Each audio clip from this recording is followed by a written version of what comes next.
In this demonstration, we'll take a look at some of the advanced features of Modo, including advanced selections and macro recording. To illustrate these features, we're going to model a soccer ball.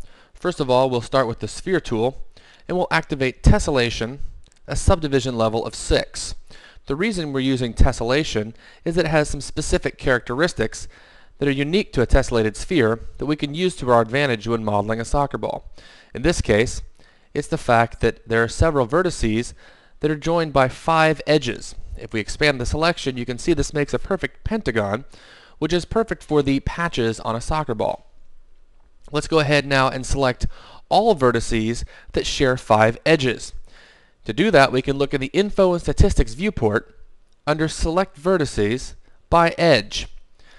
You can see, however, there's no Select by 5 edges. This is unfortunate, but solvable. We click on +4, you can see nothing is selected, indicating there are no vertices that are joined by 4 edges. However, if we look in the command history, you can see there's a command that's been fired, select vertices. We can change that last digit from a 4 to a 5, and now you can see we have all vertices that are joined by 5 edges selected. Let's expand the selection twice, and now we have the patches that we want to use for our black soccer ball patches. Let's go ahead and convert this selection to polygon mode by holding Alt and clicking on the polygon selection mode button. Now you can see we have all of the patches selected. The next step is to name them and give them a material. Let's press the M key and we'll name them patches. Hold the Shift key and drag on the color component to darken that. Press OK, and now you can see we have the patches for our soccer ball.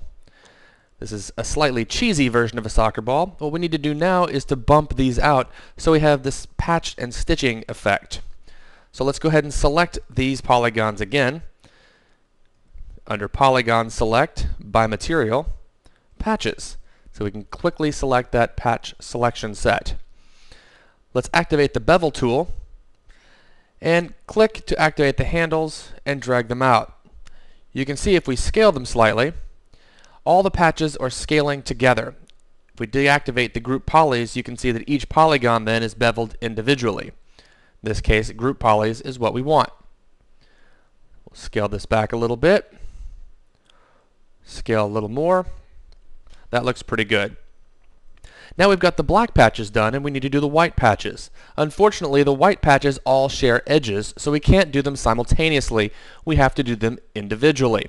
This is where macro recording comes in very handy. We'll go to our vertex selection mode and select a single vertex. Now we'll go up to the system and begin to record a macro. First we'll expand the selection twice. Then we'll convert the selection. Next we'll activate the bevel tool, and in the tool pipe, rather than interactively dragging the bevel tool, we'll simply apply the tool, and that uses the previous settings. So now the patch matches exactly to the black patches.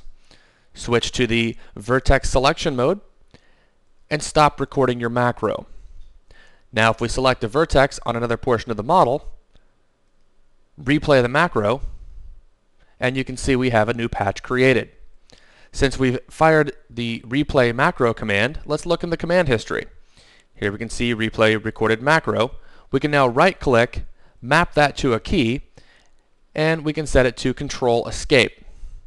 Now you'll notice if we select a vertex, hit Control Escape, we can create new patches very, very rapidly.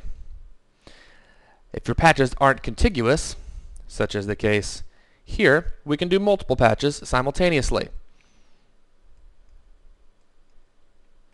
As you can see, working with macro recording allows a very simple way for artists to streamline their process. Since much of modeling is repetitive tasks, this is critical in a modeling application. Let's go ahead and finish patching these out.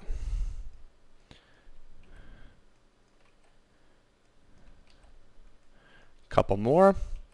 And now we can use the freewheel tool to check the entire model very quickly to make sure we have all of the patches generated. Let's deactivate the wireframe overlay and take a look at the model. The edges are a little rough, so we'll activate subdivision surfaces. You can see this looks pretty good, but softens up the edges a bit too much.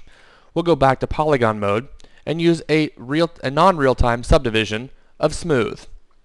Activate that, and let's do it one more time. And now you can see we have a very detailed, nice looking soccer ball model. Using some powerful selection tools and macro recording, this was a relatively easy object to make.